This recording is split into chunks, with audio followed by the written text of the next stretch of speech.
Hey guys, this is with Nursing School Made Easy, and today's lecture is going to be on something called diabetes insipidus.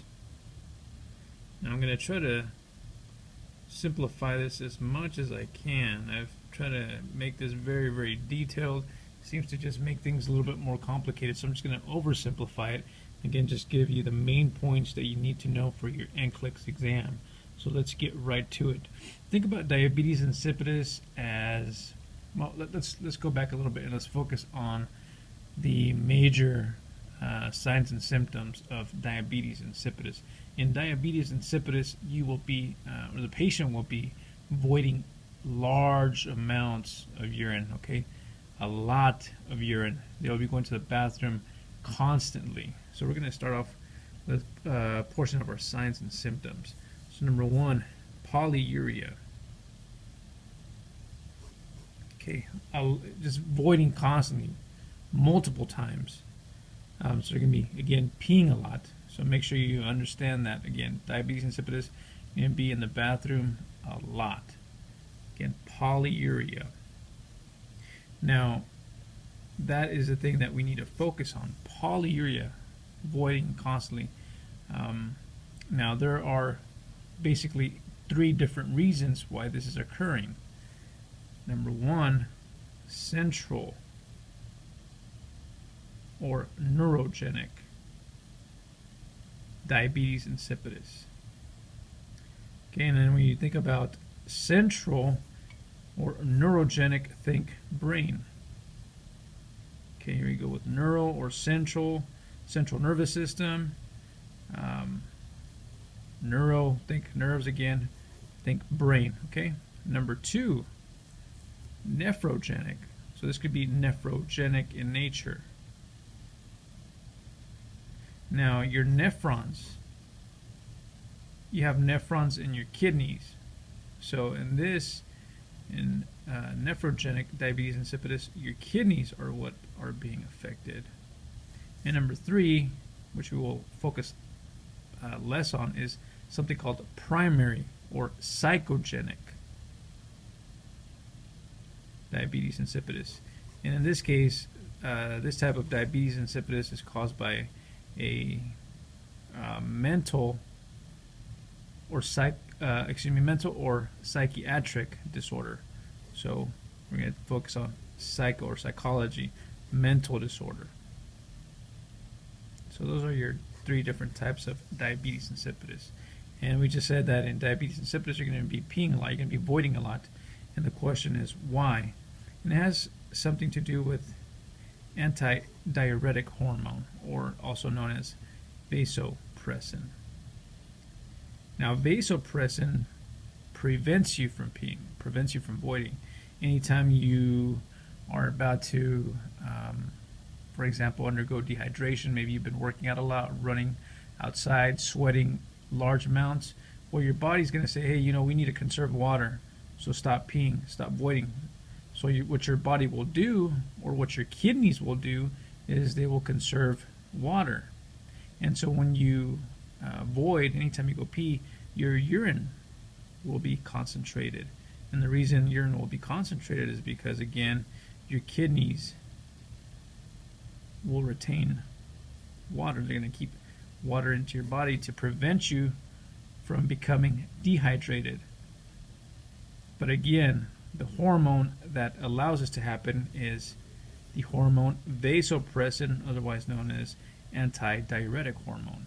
Okay, so the problem in diabetes insipidus is that A, you're not producing antidiuretic hormone, or B, your kidney is not responding to antidiuretic hormone or vasopressin. Okay, so that's what diabetes insipidus is. So again, in central or neurogenic diabetes insipidus, your pituitary gland, so here we have our head here, neck, so on and so forth, and the pituitary gland is not producing antidiuretic hormone. Now, some of the causes for this could be something like pituitary surgery, some type of surgery that caused the pituitary gland to be removed. Now, we talked about a different pathology previously called acromegaly. In that scenario, the pituitary gland may be removed. So if the pituitary gland is removed, again, you will not be able to produce ADH or vasopressin. Okay. Now, another reason for the pituitary not being able to produce ADH is maybe some type of head trauma. So that is, again, central or neurogenic diabetes insipidus. Now, again, the pituitary gland is going to produce, this is pituitary gland inside your brain. And again, the pituitary gland is going to produce ADH. And we'll say that is our neck, the patient, arms, kind of a weird body shape, huh? Anyway, here we have chest. And we're going to go a little bit further down. I'm going to say that this is our aorta. And remember, the aorta is going to branch off into our kidneys. So here, ADH is going to be secreted by the pituitary gland. And ADH is going to come down here, and it's going to affect your kidneys. And it's going to tell your kidneys to retain or conserve water. But in this example, nephrogenic diabetes insipidus, in nephrogenic diabetes insipidus, your pituitary gland does produce ADH, but your kidneys do not respond to ADH, to antidiuretic hormone, or otherwise known as vasopressin. Okay, so in nephrogenic diabetes insipidus, the problem lies in the nephrons, or in the kidneys. Now, what are some clinical manifestations? We just talked about one earlier, and that is, just get my camera to focus a little bit better. Number one is polyuria. And again, you're just voiding, peeing constantly. Number two, since you're voiding a lot, you're losing large amounts of water, so you will be thirsty, or you'll suffer from polydipsia. You're going to want to replenish those fluids that you're losing. Now, the interesting thing to note is in polyuria, you're going to be looking at your urine specific gravity. Now, I told you that you're going to be voiding large amounts of fluid. Since you're voiding large amounts of fluid, your urine specific gravity is going to be very low. Now, you make sure you know this for the NCLEX exam. Again, you can have a very low urine specific gravity, and all that means is the urine that you're producing, the urine that you're voiding, is very, very, very dilute. Okay, so all that means is you're just losing a ton of water. So again, remember that you're going to have a very low urine specific gravity. And also know that the urine osmolality will be low. Make sure you know these two things for the NCLEX. Again, a very low urine specific gravity and a low urine osmolality. Now, because you're going to be essentially dehydrated, you're going to have some fatigue. And the fatigue can also be attributed to nocturia, a lot of voiding during the night. So if you're constantly getting up, you're not getting any rest, you will be fatigued. 4, weakness. 5, weight loss. Again, this has to do with large amounts of fluid or water loss. 6, constipation.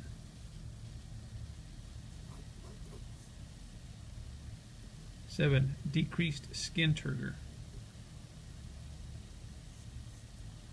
8, hypotension. Again, this is all due to large volumes of water loss, fluid loss. 9. Tachycardia. So all these have to do with, again, dehydration.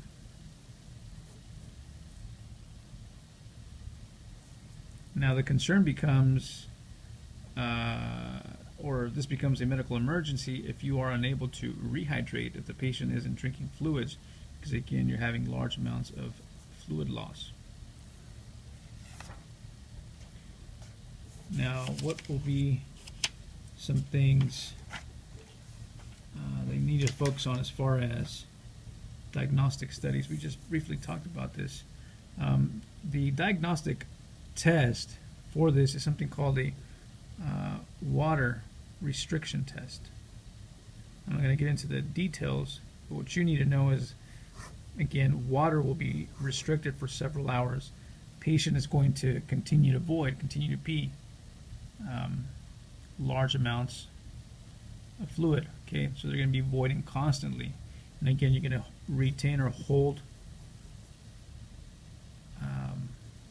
the amount of water that they drink. You're going to make them not drink water. This may be for several hours. And again, the thing that you need to focus on is the urine specific gravity and urine osmolality.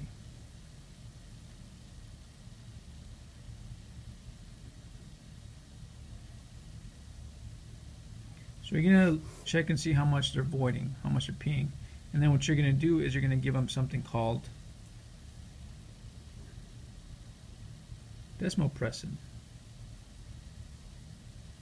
This is a kind of the knockoff vasopressin.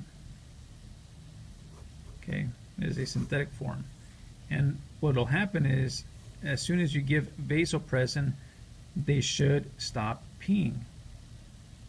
Now, if you give vasopressin or desmopressin, again, that will indicate that this is a central or neurogenic cause. And the reason you know that it is central is because, again, if your pituitary gland is not producing vasopressin, and now you give vasopressin and all of a sudden you stop peeing, well, that lets you know that maybe your pituitary gland is not producing it. If, however, you give vasopressin and there are no changes, then that lets you know that it is nephrogenic in nature. The reason you come up with it being nephrogenic in nature is because, well, if you give vasopressin, again, vasopressin is supposed to tell your kidneys, hey, stop peeing, retain water. Well, if you give this and there's no changes, well, then that lets you know that your kidneys are not receiving the message. Okay, so again, that lets you know that it is the kidneys that are the problem. The other thing that you're going to be looking for is, well, just simply look for ADH in the blood. Is it present or not?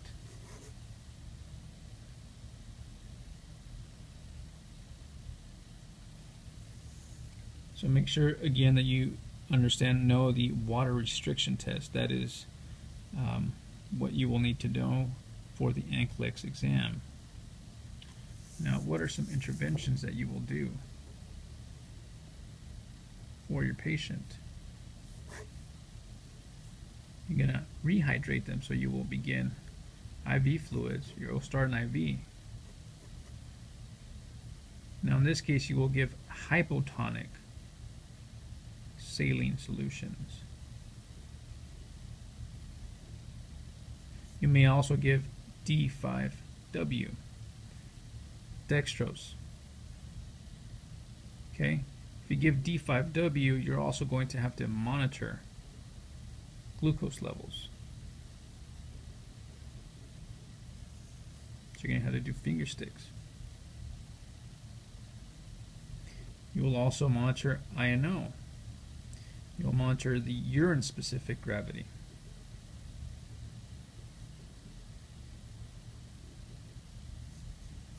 You'll also do a daily weight. As far as medications go, if it is central or neurogenic, then you will give desmopressin. More specifically, desmopressin acetate. Now, this can be given orally, subcutaneously, or intranasally. So it comes in a nasal spray.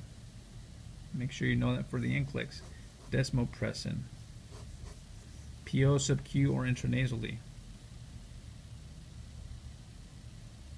Now again, if it turns out that it is central in origin, you give desmopressin and there are very little changes made, then that may indicate that you need to increase the desmopressin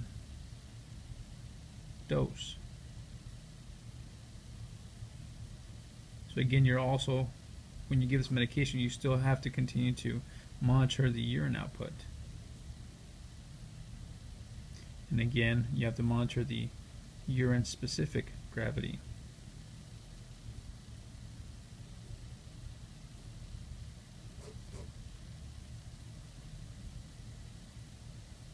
Another medication that is similar to desmopressin is pitressin or diapid. Now, if it turns out that it is not central or neurogenic in nature, and it turns out to be that it is nephrogenic, or the kidneys are involved, now for those patients you will tell them to decrease their sodium intake. So you will put them on a low sodium diet. They will consume no more than 3 grams of sodium per day. Now, this essentially prevents them from voiding, so this is done in hopes of decreasing urine output. Now, the other medication that you will give the patients that have nephrogenic diabetes insipidus is something like the thiazide diuretics. Now, I know what you're thinking. Why would you give a diuretic? A diuretic is going to make them pee more. Well, with people with diabetes insipidus, thiazide diuretics actually have a reverse effect. So you would give something like hydrochlorothiazide or chlorothiazide. Now, if it turns out that low sodium diet or the thiazide diuretics do not work, then you will give something like indomethacin.